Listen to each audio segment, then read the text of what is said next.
She was arranging books in the palace library when she heard it. Not a sound exactly, more like the absence of one. A silence so deliberate, it pulled at her attention like fingers tugging at her sleeve. Mira's hand stilled on the leather spine she'd been shelving. 3 months in the vampire court, and she'd learned to read silences the way others read faces. This one felt young. Uncertain. Afraid. She turned slowly, her worn boots silent on the marble floor. 2 small figures stood in the doorway, backlit by the corridor's candlelight. Identical in every way except the colors of their eyes. One amber, one silver, both wide with something between hope and terror. The twins couldn't have been older than 6. They wore matching velvet tunics in deep burgundy, clearly tailored for royalty, but their dark hair was mussed as if they'd been running. Their pale hands clutched each other so tightly, their knuckles had gone white. Mira knew who they were. Everyone in the palace knew. Prince Caspian and Princess Celeste, the Vampire King's children. Born mute, raised in silence, kept hidden from court life like beautiful secrets too fragile to share. She'd seen them only once before, being ushered through a hallway by stern-faced tutors who moved them like precious cargo that might shatter if jostled. The girl, Celeste, took one hesitant step forward, her small hand lifted, fingers trembling as they formed a shape Mira recognized instantly. Her heart stopped. The sign was clumsy, unpracticed, probably learned from a book with no one to correct the form. But the meaning was unmistakable. Help. Mira's hands moved before her mind could catch up. She signed back, smooth and fluid, the language that had saved her life in the refugee camps when speaking the wrong tongue meant death. What do you need? Both children's eyes went wide. Celeste's hand flew to her brother's arm, gripping him, as if to confirm he was seeing the same impossible thing. Caspian's mouth opened in a silent gasp. Then their hands exploded into movement, a cascade of signs, some she recognized, others clearly invented, a private language born from isolation and need. They signed over each other, excited and desperate, their small bodies practically vibrating with the relief of being understood. Mira raised her hands gently, palms out. The universal gesture for slow down. I'm here, she signed. I can understand. But one at a time. Celeste pulled her brother back, a silent negotiation passing between them in a glance. Ladies first, she seemed to say. The girl's hands moved more carefully now, deliberately forming each sign. Our tutor left, she signed. She said we're unteachable. Said we'll never learn properly because we can't speak. Her small face crumpled, with an emotion too large for such a small person to carry. She said we're broken. The word hit Mira like a physical blow. She'd heard it before, whispered about herself in 3 different languages across 4 different countries. Broken. Damaged. Less than. She knelt down, bringing herself to the children's eye level. The marble floor was cold through her thin dress, but she barely felt it. You're not broken, she signed, her movements firm and clear. You're perfect exactly as you are. Speaking isn't the only way to have a voice. Caspian stepped forward then, his amber eyes searching her face as if trying to verify she was real and not some dream they'd conjured from loneliness. Can you teach us? He signed. Really teach us? Not just tutors who get frustrated and leave? Mira's throat tightened. She thought of the children in the camps, the ones who'd lost parents to war and tongues to trauma. She'd taught them to communicate with their hands when their voices failed them. She'd shown them that silence wasn't the same as emptiness. Before she could answer, a voice cut through the library like winter wind through shutters. What is happening here? The temperature in the room dropped 10 degrees.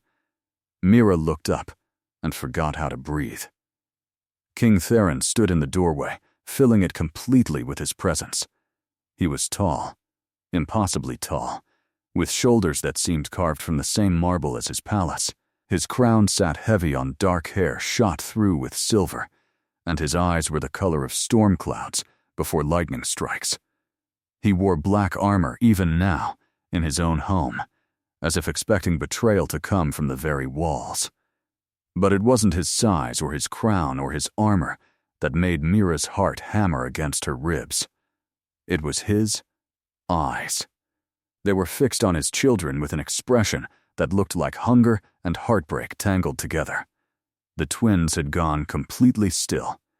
All that excited energy, that desperate joy at being understood, snuffed out like candles in a sudden gust.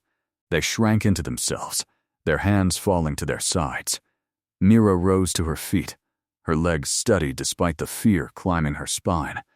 She'd faced worse than vampire kings. She'd survived things that would make nobles faint. "Your Majesty," she said, her accent thick but her words clear. Her voice sounded too loud in the sudden silence, too human in this palace of immortals. King Theron's gaze shifted to her. She felt the weight of it like a hand around her throat. "You are the new librarian."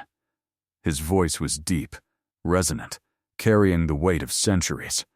"I am, sire." Her chin lifted slightly, though I was a teacher before I was a refugee, and before that, I was many things. His eyes narrowed. "You were speaking with my children." She noticed he didn't say to his children. He said with, as if he understood the difference, as if it mattered. "I was," she confirmed, "in sign language, because they asked me for help, and I know how to give it." Something dangerous flickered across the king's face. His hands flexed at his sides, and Mira caught sight of scars across his knuckles, the kind that spoke of old battles and older grief. "My children," he said slowly, each word carefully controlled, "have had 7 tutors in 3 years. All of them experts in sign language. All of them gave up. What makes you think you're different?" Mira glanced down at the twins. They were watching her with those wide, pleading eyes, hoping she wouldn't leave like all the others, hoping she wouldn't confirm what they'd been told, that they were unteachable. Broken.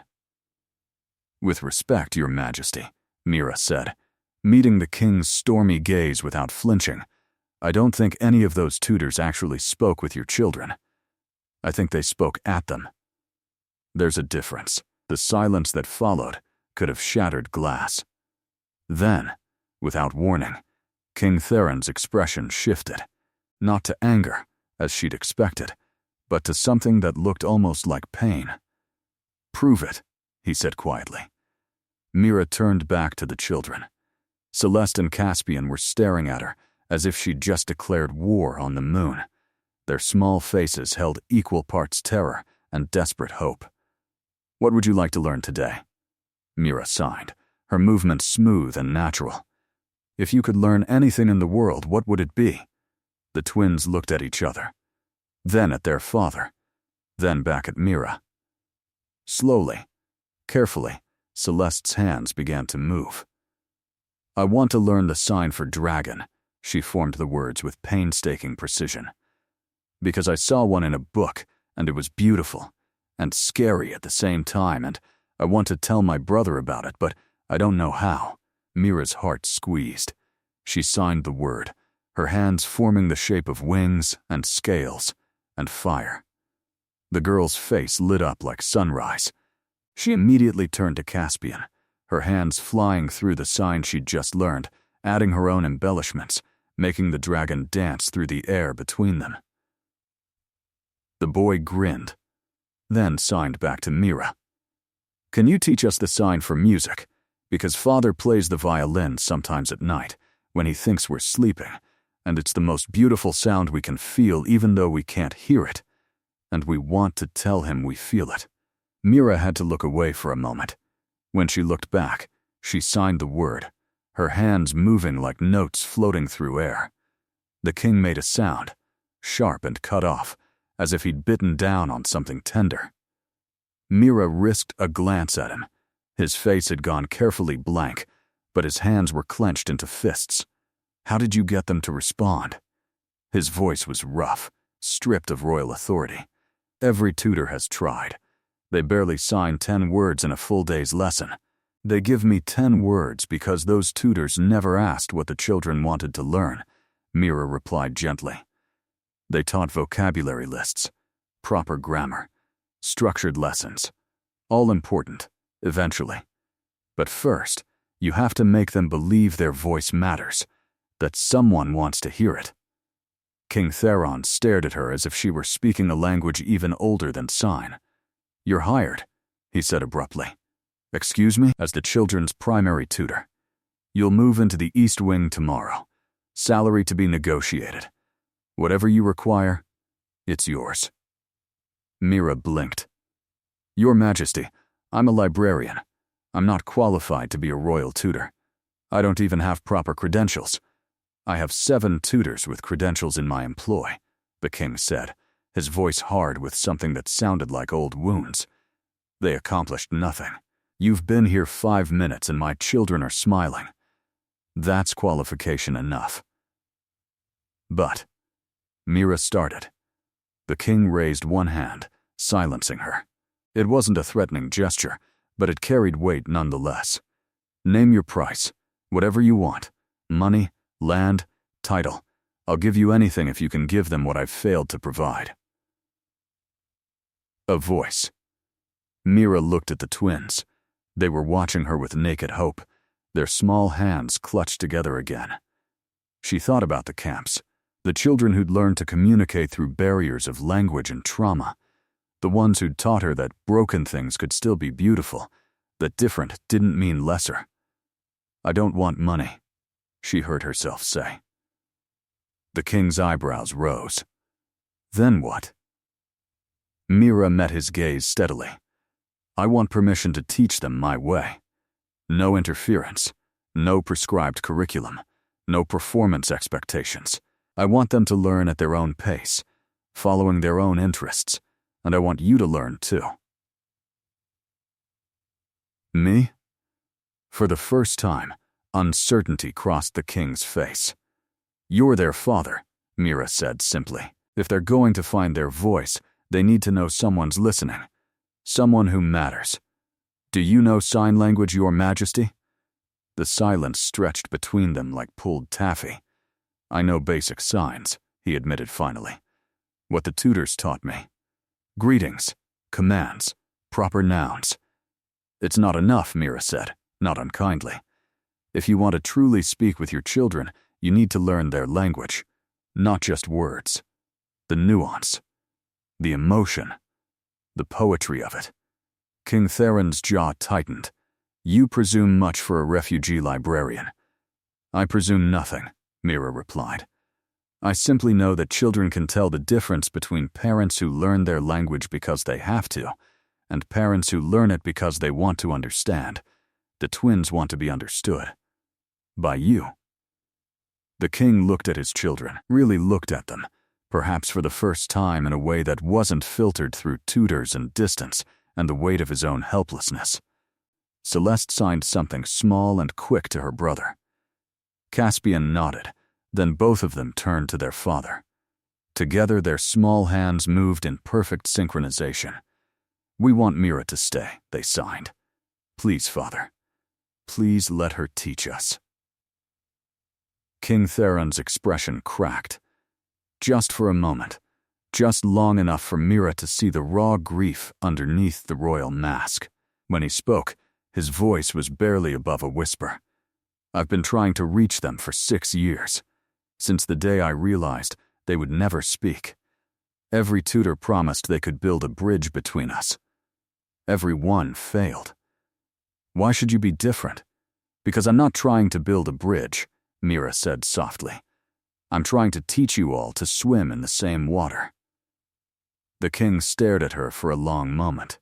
Then he turned to his steward, who had appeared silently in the doorway, as if summoned by some invisible bell.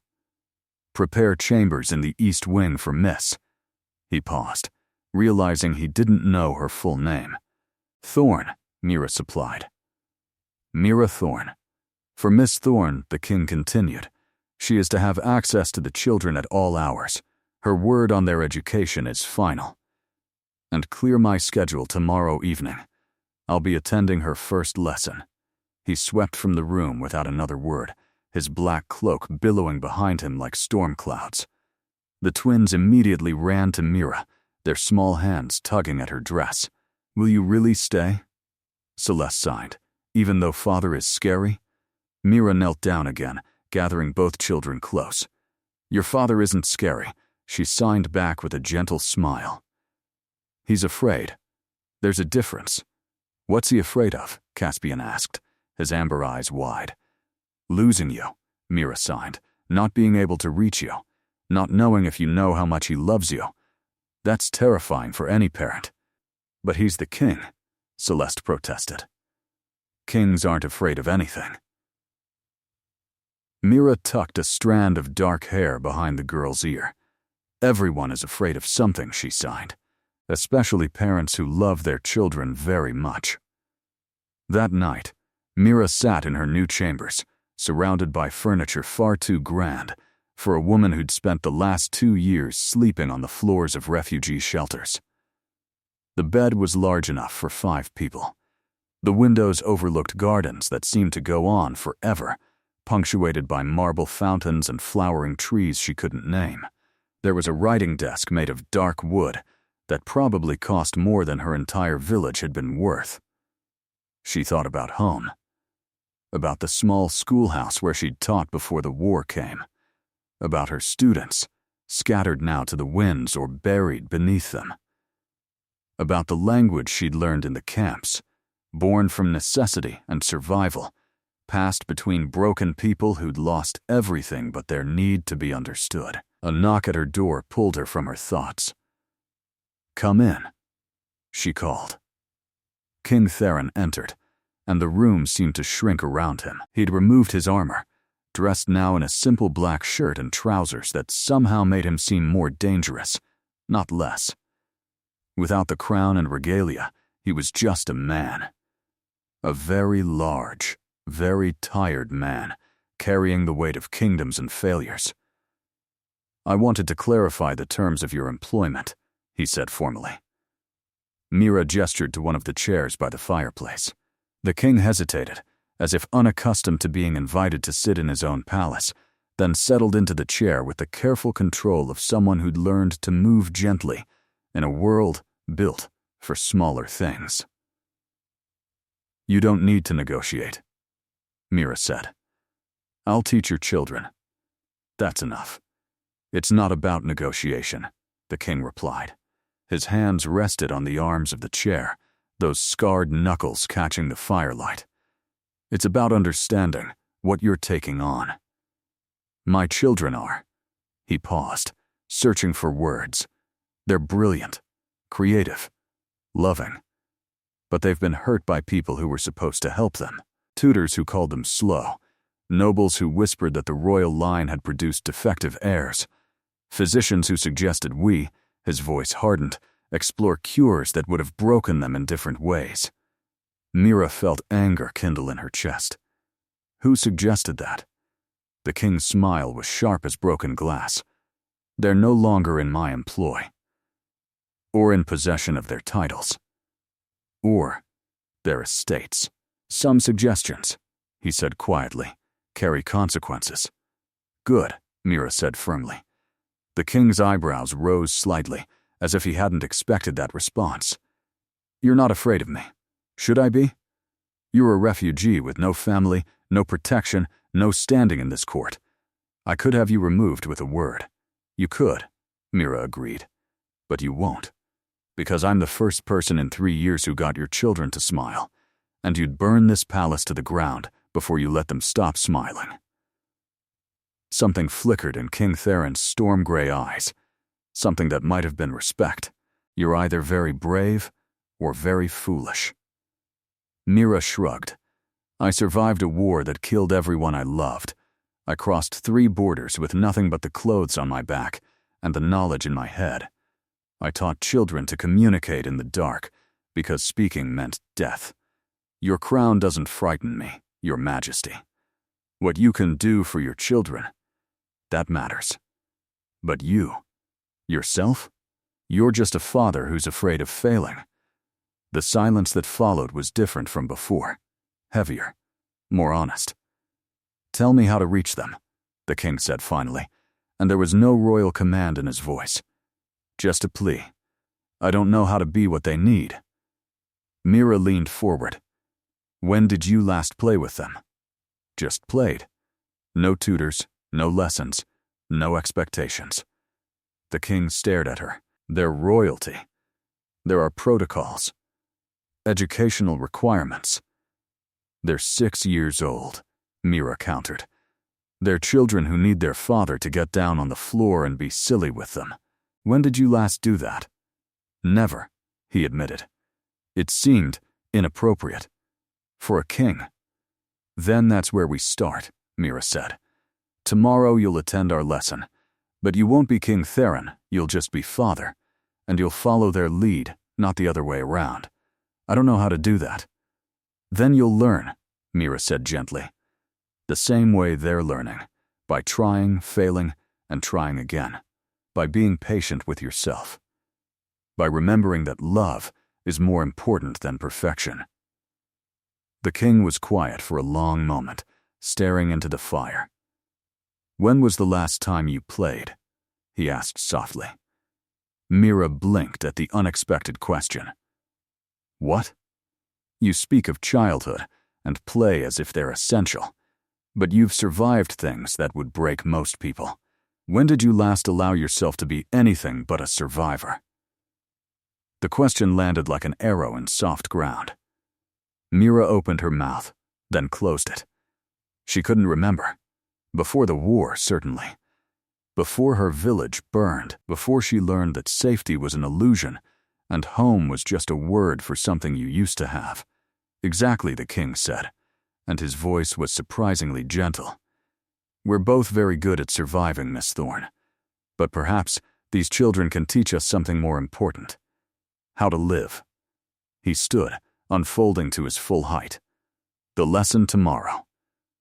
What should I bring? Just yourself, Mira said, and a willingness to look foolish. Kings don't look foolish. Fathers do. Mira replied with a small smile. All the time. It's part of the job. The next evening, King Theron arrived at the library precisely on time, dressed in plain clothes that probably cost more than most nobles' entire wardrobes, but lacked the intimidating regalia of his usual attire. Celeste and Caspian were already there, sitting cross-legged on the floor surrounded by picture books they'd pulled from the lower shelves. When they saw their father, they froze. The joy that had animated their faces moments before dimmed like candles behind glass. Mira watched the king notice this, watched the way his shoulders tensed, the way his hands clenched briefly before he forced them to relax. This was a man who'd faced armies without flinching, but the fear in his children's eyes cut deeper than any blade. Your Majesty, Mira said formally, then caught herself. Father, she corrected, watching him carefully. Would you like to sit with us? The twins' eyes went wide. Their father never sat on the floor. Kings sat on thrones, in chairs, at the heads of tables. Floors were for servants and children, and people who didn't carry crowns. King Theron hesitated. Mira could see the war happening behind his eyes. Centuries of protocol and propriety fighting against the desperate need to reach his children. Then slowly, carefully, he lowered himself to the floor. It was awkward. His long legs didn't quite know how to fold. He ended up half sitting, half kneeling, looking profoundly uncomfortable. But he was down. He was trying. Celeste's hands moved tentatively. Father's on the floor, she signed to her brother, as if confirming something impossible. Caspian nodded solemnly. Maybe he's sick, he signed back. Should we get a physician? Mira bit back a smile. She signed to the children. He's not sick. He's here to learn with you. Both twins turned to stare at their father with identical expressions of disbelief. Kings don't learn from children, Celeste signed. They teach children. Then, maybe, Mira signed back. It's time we changed that rule. She pulled a book from the pile, one with vivid illustrations of mythical creatures. This had been their choice earlier, when she'd asked what they wanted to explore today. Not grammar exercises or vocabulary lists, but dragons and phoenixes and creatures made of starlight. Your children were showing me their favorite pictures, Mira said aloud for the king's benefit while signing simultaneously. Would you like to see? The king nodded, not trusting his voice. Celeste carefully turned the pages until she found a dragon, magnificent and terrible, breathing fire across a painted sky. She pointed to it, then her hands moved in the sign Mira had taught her yesterday. Dragon, she signed.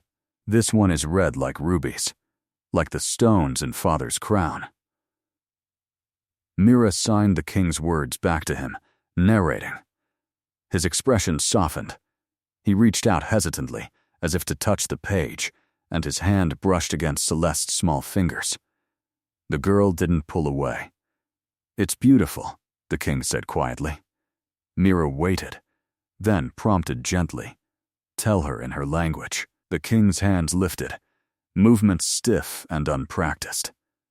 Beautiful, he signed. The sign was clumsy, the hand shape not quite right, but Celeste understood. Her smile bloomed slow and surprised, like flowers uncertain of spring. Caspian leaned forward, turning to another page. This one showed a phoenix rising from flames. The boy's hands moved rapidly. Mira, is there a sign for rebirth? For starting again after everything burns? The question was too large for such a small person to carry. Mira felt her throat tighten. She formed the sign slowly. Phoenix. Fire. Rising. Born again. Better than before. The king was watching his son's face. Really watching. Perhaps for the first time without the filter of his own grief and helplessness. Tell me what he's saying, he asked Mira, his voice rough. Mira signed to Caspian, tell your father yourself. He's learning your language. The boy turned to his father with those enormous amber eyes. His hands moved, slower now, careful to make each sign clear. I like the phoenix, he signed. Because even when bad things happen, even when everything burns, you can start again. You can be new. King Theron's composure cracked. His hands lifted, trembling. How do I say? He started, then stopped. Tried again. How do I tell him? His voice broke. That I'm sorry. That I should have learned this years ago. That I've been a coward. Mira's heart ached for all of them. You tell him the same way you'd tell anyone you love, she said gently, with honesty and your whole heart. The king's hands moved, signs mixed with fumbling attempts at words his hands didn't quite know how to form.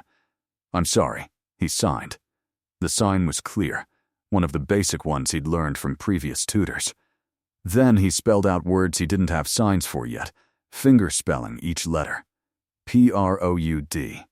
He pointed to both children. L-O-V-E. He touched his chest, then pointed to them again. Both twins went completely still. Then Celeste's hands moved, small and uncertain. You're proud of us? Even though we can't talk like you? The king didn't wait for Mira to translate. He understood enough. He nodded fiercely, then signed again, more emphatically. Proud. So proud. Caspian's face crumpled.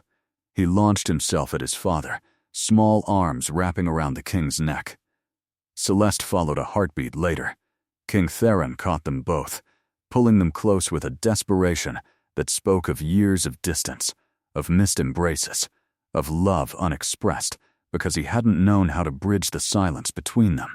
Mira looked away, giving them privacy in their reunion. She pretended to organize books while behind her, she could hear the king's ragged breathing, could sense the trembling in his shoulders as he held his children for perhaps the first time, without the weight of failure between them. When she finally turned back, all three of them were sitting in a heap on the floor. The king's eyes were red-rimmed, but dry. The twins were curled against him on either side, their small faces peaceful in a way Mira had never seen before. "Thank you," the king mouthed to her over their heads. Mira shook her head slightly. "I didn't do anything. You did this. You showed up. That's what mattered." The days fell into a rhythm after that. Mornings in the library, where Mira would let the twins lead their own education, following their curiosity wherever it wandered. Afternoons in the gardens, where they'd practice signs for flowers and birds and weather, turning language into a game of discovery rather than a chore to be endured. And evenings, when King Theron would join them, his signing improving slowly but steadily, his presence transforming from stiff and formal to genuinely engaged. He was a dedicated student in a way that surprised her. He practiced late into the night. She learned from the servants who saw candlelight in his study burning until dawn. He asked Mira to give him assignments, homework like a schoolboy, desperate to keep pace with his children's rapid progress. 3 weeks into her tenure, Mira found the king in the library before the children arrived. He was sitting at one of the reading tables, his large hands moving through signs, practicing the same phrase over and over. "What are you working on?" she asked, curious. He looked up, and she was struck by the vulnerability in his face. "It's Celeste's birthday next week," he said. "She'll be 7. I've been trying to." He paused, clearly uncomfortable. "I want to tell her something. In her language. Not through you. What do you want to tell her?" Mira asked gently. The king's jaw tightened. "That she's the bravest person I know. That when I look at her, I don't see someone who's missing something. I see someone who's perfect. That being her father is the greatest honor of my life, even though I've been terrible at showing it." Mira felt tears prick her eyes. She blinked them back. "Then let's practice," she said. They spent the next hour working on phrasing, on emotional nuance, on the difference between signing words and signing truth. The king was meticulous, demanding, refusing to move forward until each sign was exactly right. "She deserves perfection," he insisted. "She deserves your honesty more than your perfection," Mira countered. "She needs to see you trying, failing, trying again. That's what tells her she's worth the effort." The king absorbed this, then asked quietly, "Is that what your father did for you?" Mira's hand stilled on the book she'd been using for reference. "My father was the village teacher," she said softly. "He believed everyone deserved to be heard, regardless of how they spoke or what language they used.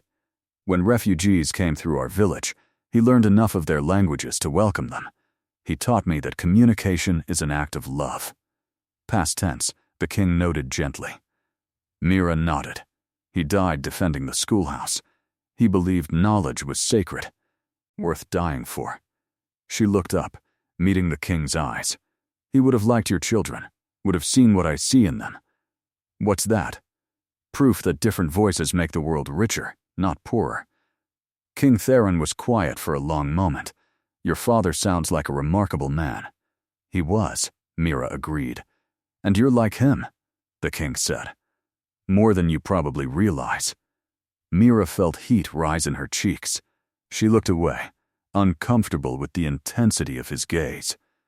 "I'm just a teacher." "You're more than that," King Theron said quietly. "You've given me back my children. There's no just about it." Before Mira could respond, the twins burst into the library, their faces alight with excitement. Celeste's hands flew through signs. "There's going to be a festival in the city," she signed. "For the spring equinox. Everyone celebrates. Can we go?" Mira glanced at the king, unsure.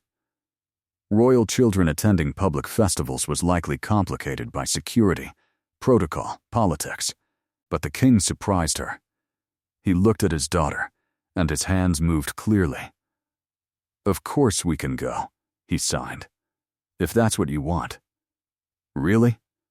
Caspian signed, his amber eyes wide. "We've never been to a festival before." "Then it's time we changed that," the king replied.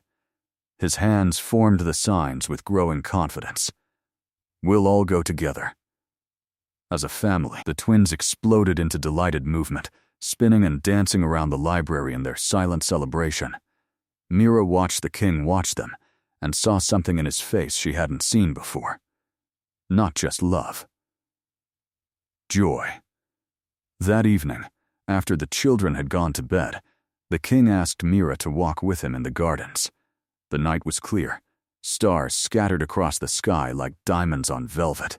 Spring flowers were beginning to bloom, their perfume heavy in the cool air. "I need to tell you something," the king said as they walked the stone paths between hedgerows. His voice was serious, weighted. Mira's heart skipped. Was this where he told her the experiment was over? That despite progress, she was still just a refugee, temporary and disposable?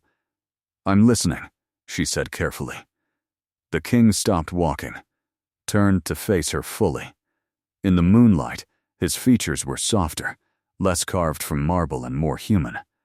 "I need to tell you," he started. Then stopped. Started again. "When my wife died giving birth to the twins, I blamed them. Not consciously, not in any way I'd admit. But I distanced myself. When I realized they'd never speak, it felt like punishment. Like the universe taking my voice away by giving me children I couldn't reach." Mira said nothing, just listened. "It was easier to bury myself in ruling," the king continued, "in wars and treaties and all the things kings are supposed to do. Easier than learning to be a father to children who seemed like strangers. Easier than facing my own failure." He looked away, toward the palace where his children slept. "But you showed me something I should have known all along. The failure wasn't theirs, it was mine. They were never broken. I was. Broken by grief, by fear, by my own limitations, and instead of healing, I let the distance grow until I didn't know how to cross it anymore." Mira felt her chest tighten. "You're crossing it now. That's what matters." The king's laugh was bitter. After 6 years of their lives, 6 years where they thought their own father couldn't love them because they couldn't speak. "You can't get that time back," Mira said honestly.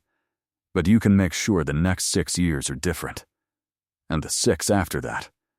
And every year until they're grown. Children don't need perfect parents. They need present ones." King Theron turned back to her, and the expression on his face made her breath catch. "You speak like someone who understands more than pedagogy. Like someone who's carried their own weight of failure." Mira looked up at the stars, at the constellations that had guided her through 3 countries and countless dark nights. "In the camps," she said quietly, "there were children who'd seen terrible things.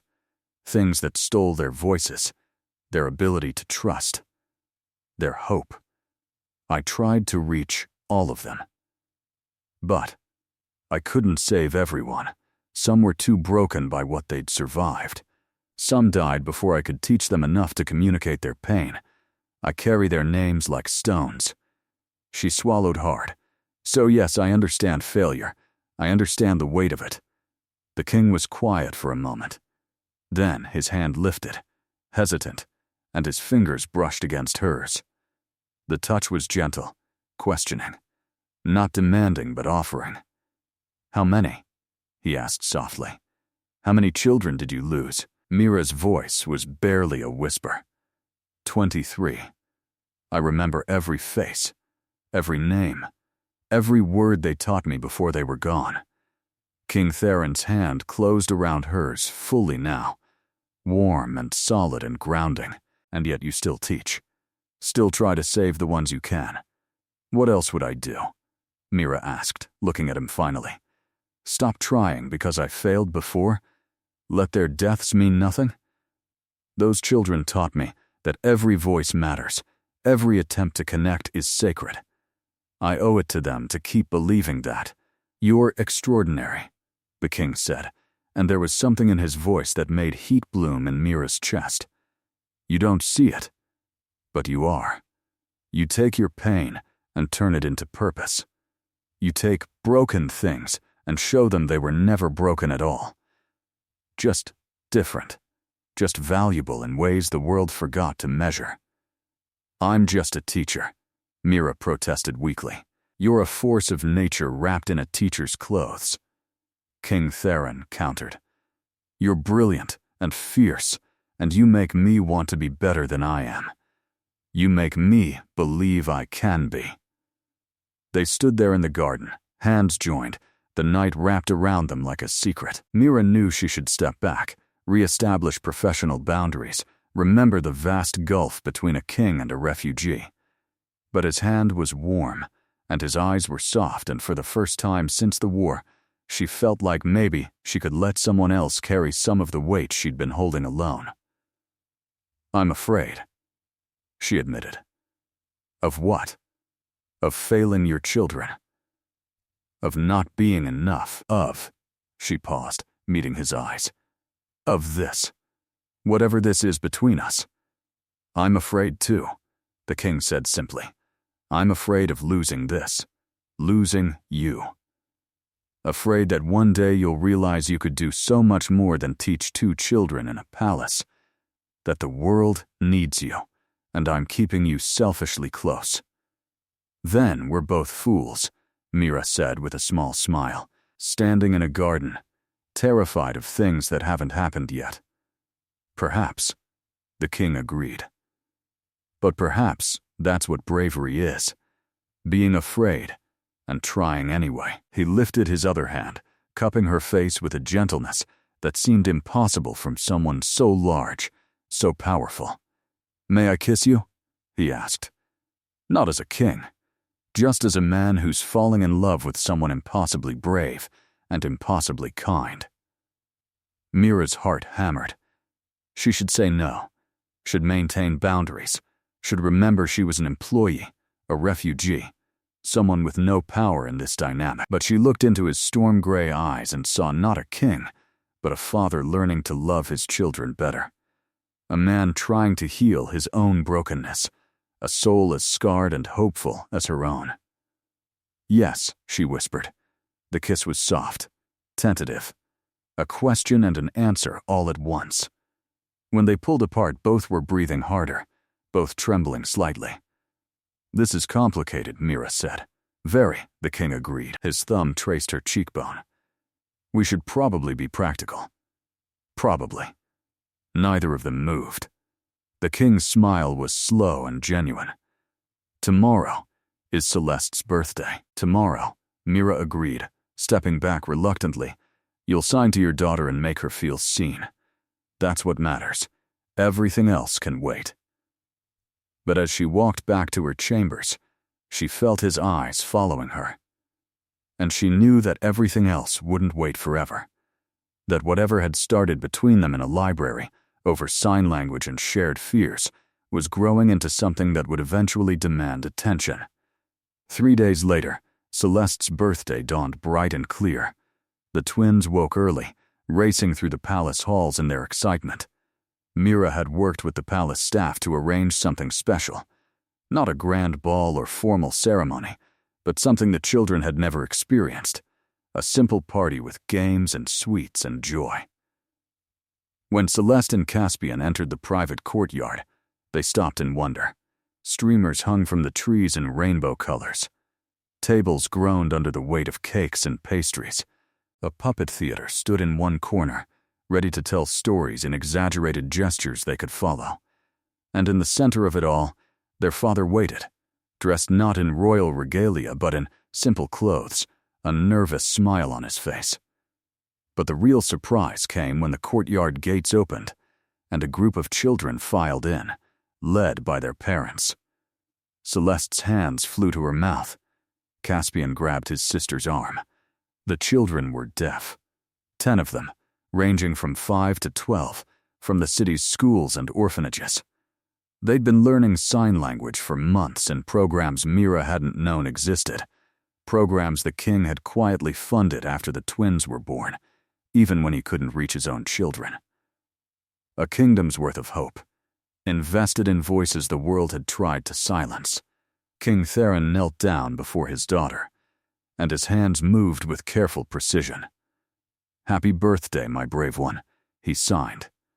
"I know you felt alone, because you and your brother speak differently. But you're not alone. You never were. I wanted you to meet friends who speak your language, who understand." Celeste's eyes filled with tears. She looked at her father, then at the children who were already introducing themselves in rapid, excited sign language. Then she threw her arms around the king's neck. When she pulled back, her hands moved. "This is the best present ever," she signed. "Better than toys or dresses or anything. Because you listened. You learned my words. You brought me friends who understand." The king's composure cracked. He pulled both twins close, and Mira saw tears tracking down his face, unchecked and unashamed. A king crying in front of his subjects, but more importantly, a father holding his children, and finally understanding what they needed. The party that followed was chaotic and beautiful. Children signing and laughing in silence, playing games that needed no words. The puppet show told stories with broad gestures and exaggerated expressions that had the children rolling with laughter. Parents watched with tears in their eyes, grateful that someone in power had seen their children as worthy. Mira stood at the edge, watching. She felt a presence beside her, and knew without looking it was the king. "You did this," she said quietly. "Those programs, you started them before you even hired me." After the twins were born, he confirmed. "I thought if I couldn't reach them, maybe I could help other families not feel so helpless. Maybe I could build a world where children like mine had community, resources, hope." He paused. "I just wish I'd thought to bring that community to them sooner." "You did it now," Mira said. "That's what matters." She watched Celeste teaching another girl a complicated sign sequence, both of them giggling. "This, right here, this is the moment that changes everything. Not just for your children, for all of them." The king's hand found hers, their fingers intertwining naturally. "I want to make you an offer," he said. The formal tone made Mira's heart sink. Was he about to dismiss her now that the children had other teachers, other friends? "I'm listening," she managed. "I want to create a royal academy," he said, "for deaf children across the kingdom, a place where they can learn, where sign language is the first language, not an afterthought, where they're taught they're brilliant and capable and valuable exactly as they are." Mira's breath caught. That's incredible," she said. "It would help so many. I want you to run it," the king continued. "As head mistress, with full autonomy, unlimited resources, the power to shape it however you see fit." He turned to face her fully. "I know it's a larger responsibility than tutoring 2 children. I know it means you'd be pulled in many directions. But no one else has your vision, your heart, your understanding. You could change thousands of lives." Mira stared at him. It was everything she'd dreamed of in the abstract. A chance to build something lasting, to honor the children she'd lost by saving the ones she could. But it also meant leaving the twins, leaving the intimate daily lessons that had become the heartbeat of her life here, and leaving proximity to the man whose hand she was holding, whose eyes she'd learned to read, whose presence had become as necessary as breathing. "I can't," she heard herself say. The king's face fell. "You don't want to?" "It's not that," Mira said quickly. "It's perfect. It's everything I should want. But I can't leave Celeste and Caspian. Not now. Not when we're just starting to build something real. They need stability, consistency. They need to know I won't abandon them like their other tutors. Bring them with you, the king said. They'll attend the academy, learn alongside other children. It's better for them, better than isolation in the palace.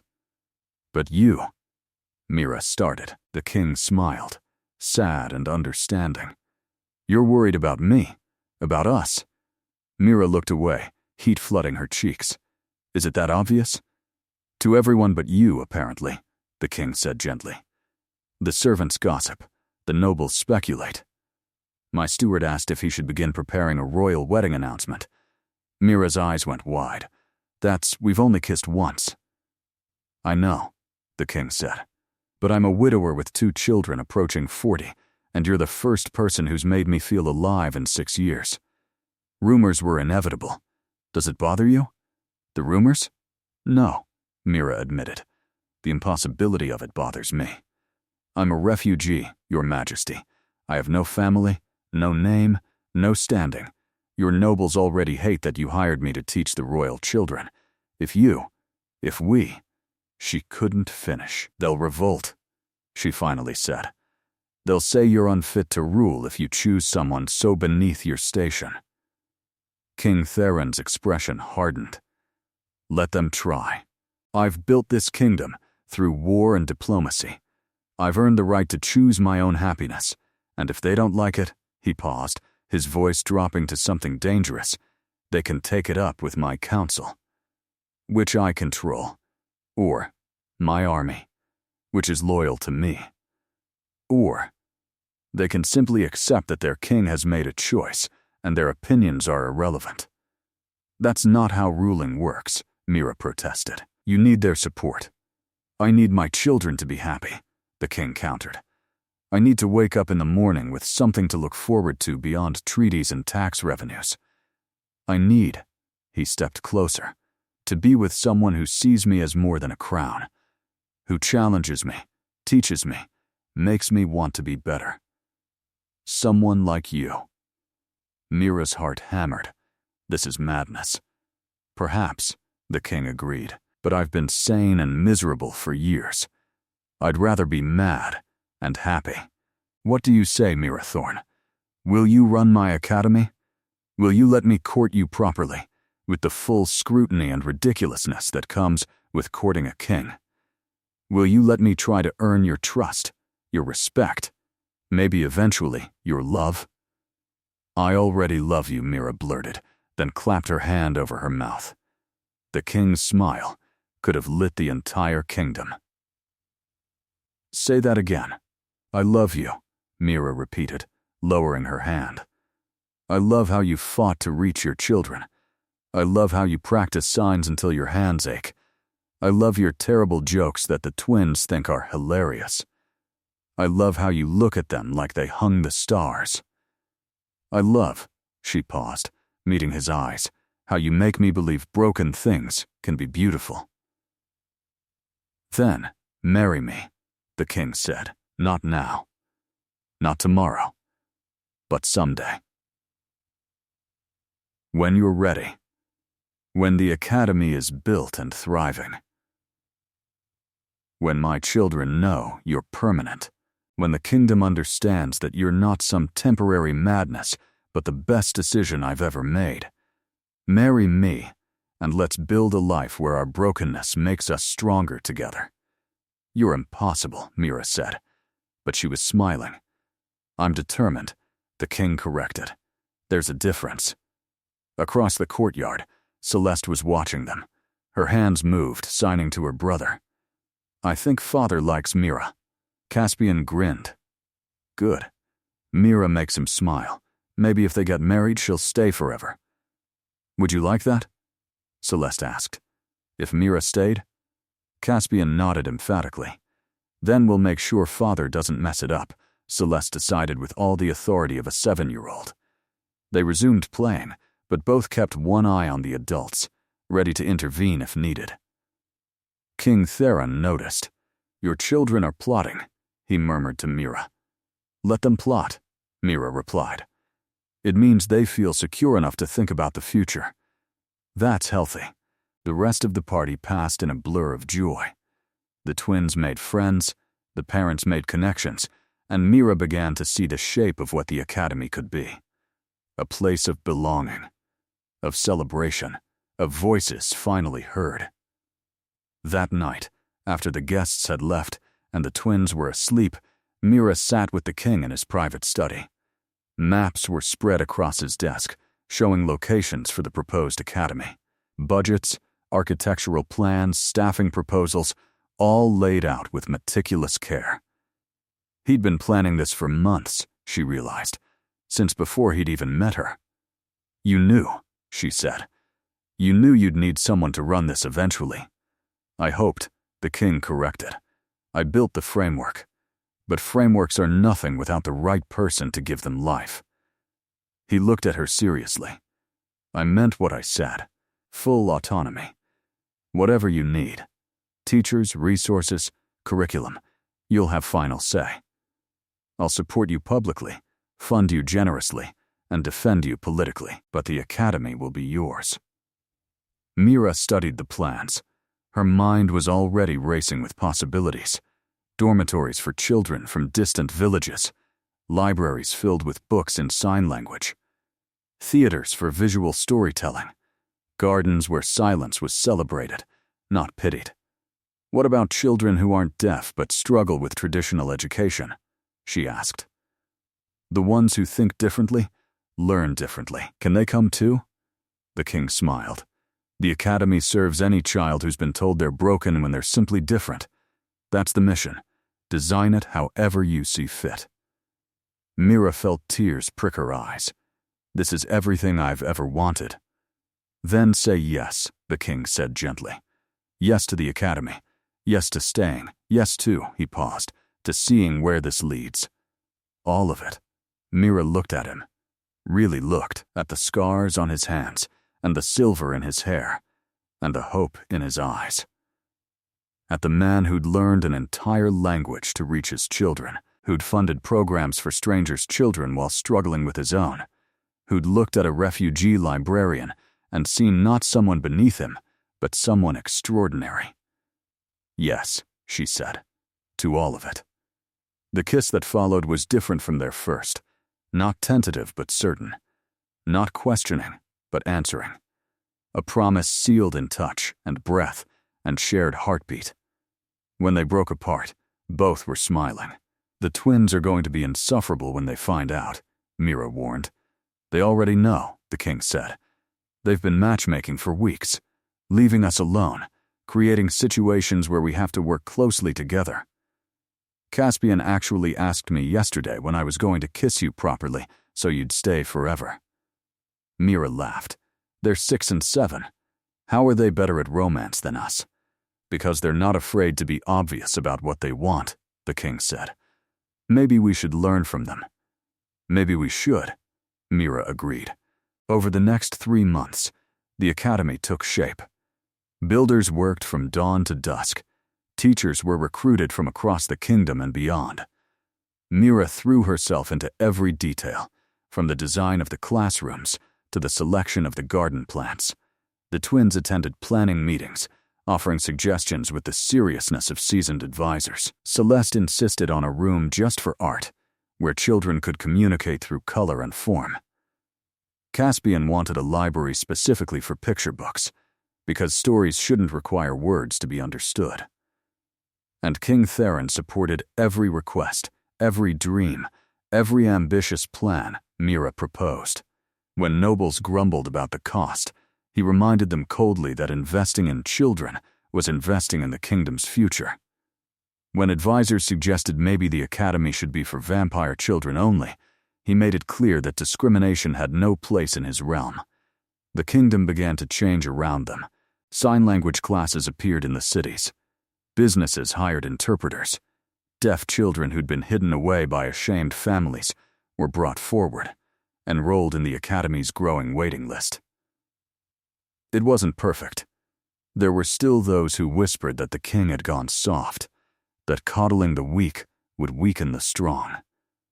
But their voices grew quieter as the first students began to thrive. And through it all, Mira and the king grew closer.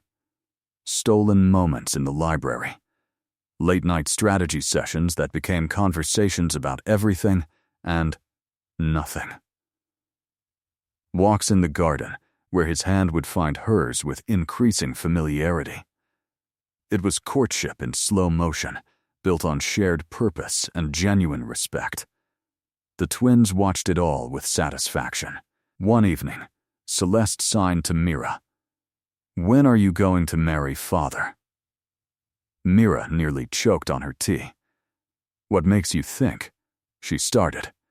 "You love each other," Celeste signed matter-of-factly. "Everyone can see it. Even the guards tease father about it when they think we're not paying attention." Mira felt heat flood her face. "Your father and I are taking things slowly." Caspian rolled his eyes with all the world weariness a 7-year-old could muster. "Adults are so slow about everything." He signed. "If you like each other, just get married. Then you can stay forever, and we can be a real family." "We already are a real family," Mira signed back gently. "Marriage doesn't make love more real." "But it makes it permanent," Celeste argued. "It means you can't leave." "Oh," Mira signed, understanding flooding through her. "You're afraid I'll leave." Both children nodded, suddenly looking much younger and more vulnerable. Mira gathered them close. "I'm not leaving," she signed firmly. "Married or not, crowned or common, I'm staying. You're stuck with me. Promise?" Caspian signed. "Promise," Mira confirmed. "Cross my heart." The twins relaxed against her. After a moment, Celeste's hands moved again, more tentatively. "But you should still marry father." "Because he's happier when you're around. And we like it when he's happy." "I'll think about it," Mira signed, smiling. That night she found the king in his study, reviewing academy budgets by candlelight. "Your children proposed to me on your behalf," she said without preamble. The king looked up, eyebrows raised. "Did they now?" Mira sat across from him. "They're worried I'll leave. They want permanence, security. They want to know this is real." "It is real," the king said quietly. "The most real thing in my life."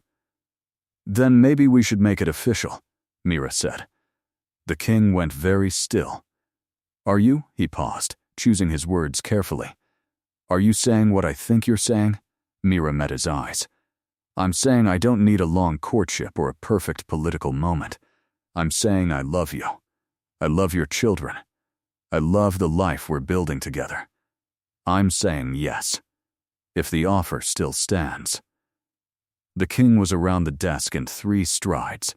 He pulled her up, into his arms, and kissed her with a intensity that stole her breath. "Yes," he murmured against her lips. "Yes, the offer stands. Yes, I'll marry you tomorrow if you'll have me." "Let's give the kingdom a month to prepare," Mira said practically. "We'll need that time to make sure the academy opening doesn't conflict with wedding planning." "Ever practical," the king said, but he was smiling. "It's one of the many reasons I love you." They married on the first day of summer, in a ceremony that broke every royal tradition. It wasn't held in the grand cathedral, but in the academy's courtyard, surrounded by the children who would learn there. Celeste and Caspian stood beside them, signing the vows along with their father, so everyone could understand. The ceremony was conducted in both speech and sign, a bridge between worlds. Nobles who'd opposed the marriage found themselves moved despite their prejudice. Watching the king's hands form the words "I love you" in the language of his children, seeing Mira's joy as she signed her promises back, it was impossible to deny the genuine emotion. And when Celeste and Caspian rushed forward to embrace their new mother officially now, the entire crowd erupted in applause. The celebration that followed was unlike any royal wedding the kingdom had seen. Deaf and hearing children played together. Nobles attempted signs they'd been learning. The king danced with his new wife, while his children danced with their new friends. Music played for those who could hear, but the real communication happened in glances and gestures and the universal language of joy.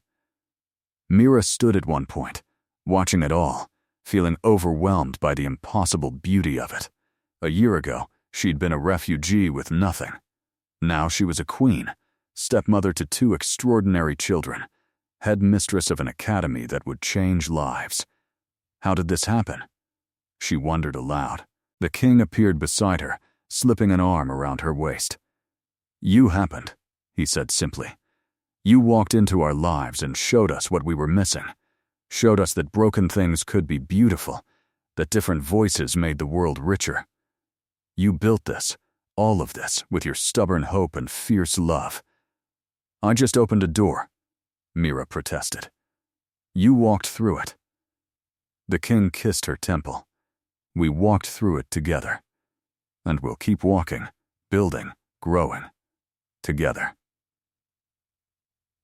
5 years later, the Royal Academy stood as the jewel of the kingdom. 300 students filled its halls, learning and thriving and proving that different didn't mean less. Graduates went on to become teachers, artisans, scholars, leaders. The language of hands had spread through the kingdom like wildflowers, beautiful and unstoppable. Queen Mira walked the halls daily, still teaching despite her crown. She'd never wanted to be royalty, but she'd learned to use the platform for good. To advocate, to fund, to push for policies that protected the vulnerable. Celeste and Caspian, now 12 and 13, were student leaders at the academy. Celeste had discovered a passion for teaching younger children, her patience and creativity making her a natural. Caspian had shown remarkable aptitude for mathematics and was already corresponding with scholars twice his age about theoretical concepts that made Mira's head spin. But the real surprise had come 2 years into the marriage. A baby, a daughter with her mother's dark hair and her father's gray eyes.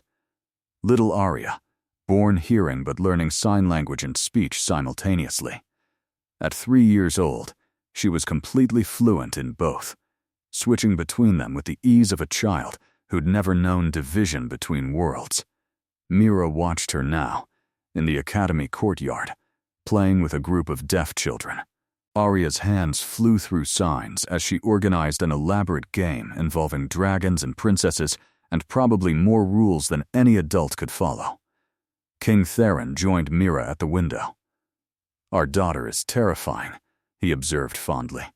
"She organized a student council yesterday. The older children are actually listening to a 3-year-old's policy suggestions. She gets that from you," Mira said. "The terrifying part or the policy part?" "Both," Mira confirmed, smiling. The king laughed, pulling her close. "Do you ever miss it?" he asked quietly. "The simplicity of just being a teacher, before crowns and politics and the weight of a kingdom?" Mira considered the question honestly. "Sometimes," she admitted. "Sometimes I miss the quiet of the library, the intimacy of working with just 2 students. But then I see this." She gestured to the courtyard, to the children playing and learning and being seen. "I see graduates coming back to teach the next generation. I see a kingdom that's changing, slowly but surely, becoming more inclusive, more aware. And I know this is where I'm meant to be. Besides," she added, "I still teach. I work with 10 students every morning. I haven't given that up." "You work yourself too hard," the king said, though there was no censure in his voice. "Just concern," says the man who stays up until midnight reviewing academy budgets he doesn't need to review because he trusts me, Mira countered. "We're both terrible at rest," the king acknowledged. "It's a good thing we found each other. Someone has to enable our obsessive dedication to helping children." They stood in comfortable silence, watching their daughter organize chaos into order. "How many more academies are we building this year?" Mira asked. The king sighed.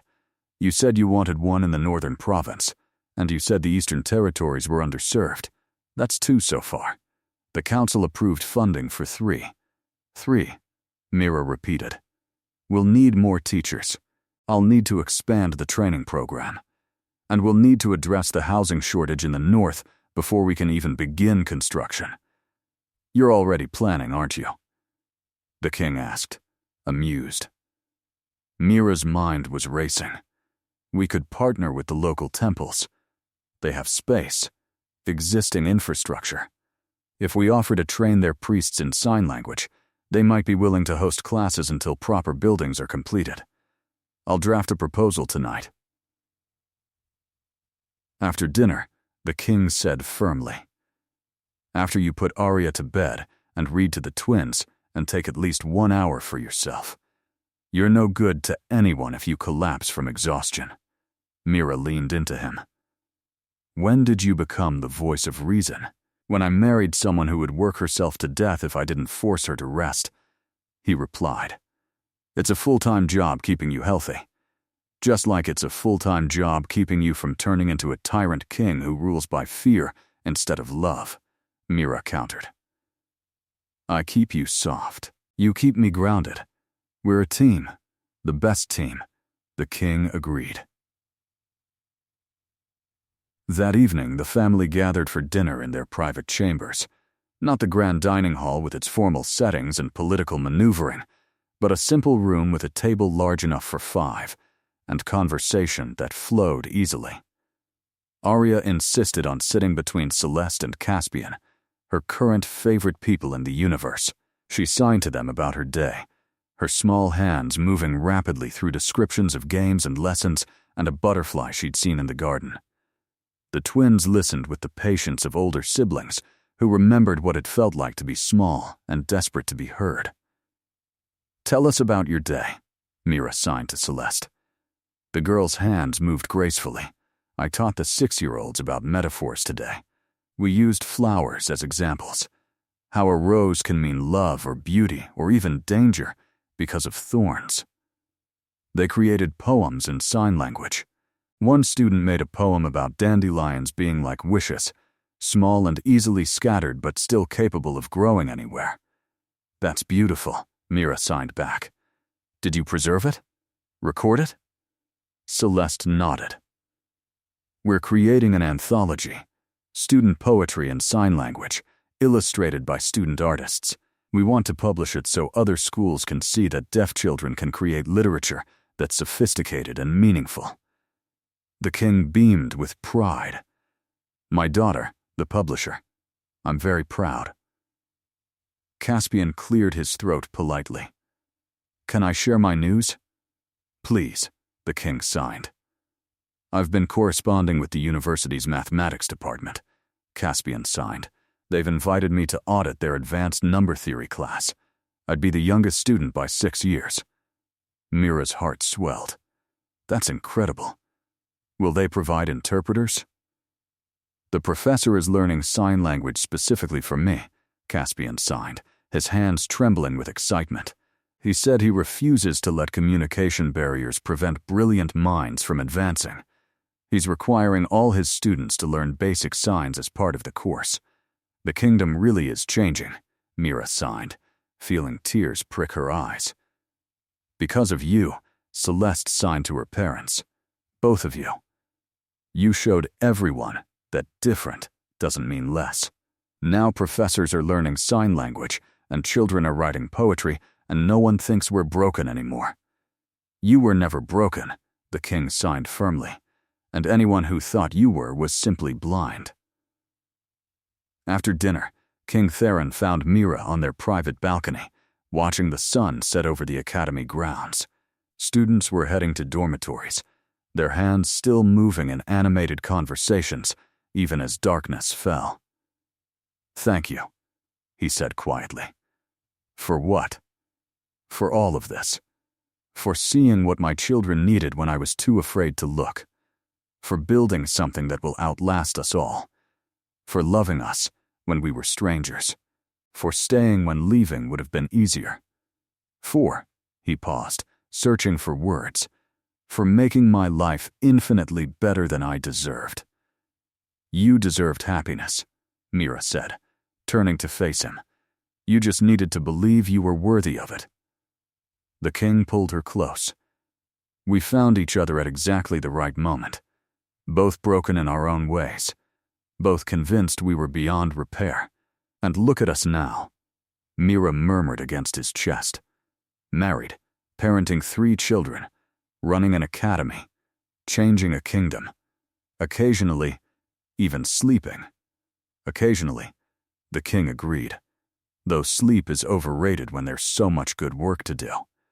They stood together as stars began appearing overhead.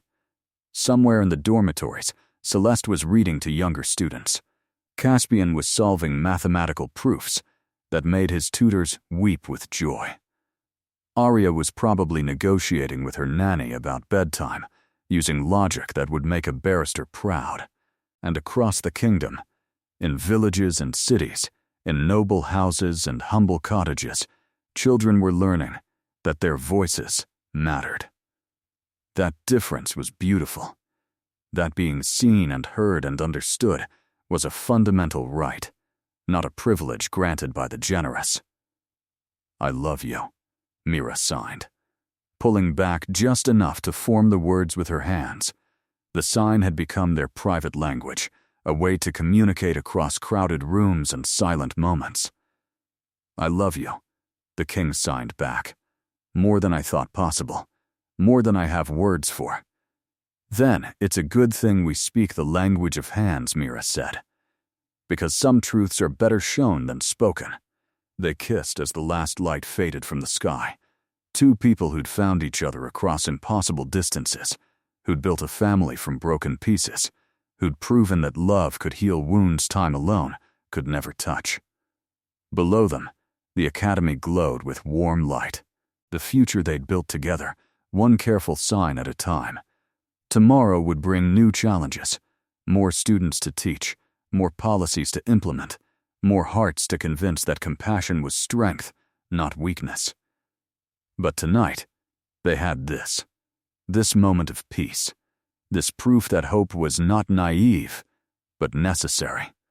That broken things, when loved properly, became beautiful beyond measure, and somewhere in the palace, 3 children slept soundly, knowing they were seen, they were heard, they were loved exactly as they were, which was, in the end, all any child ever needed.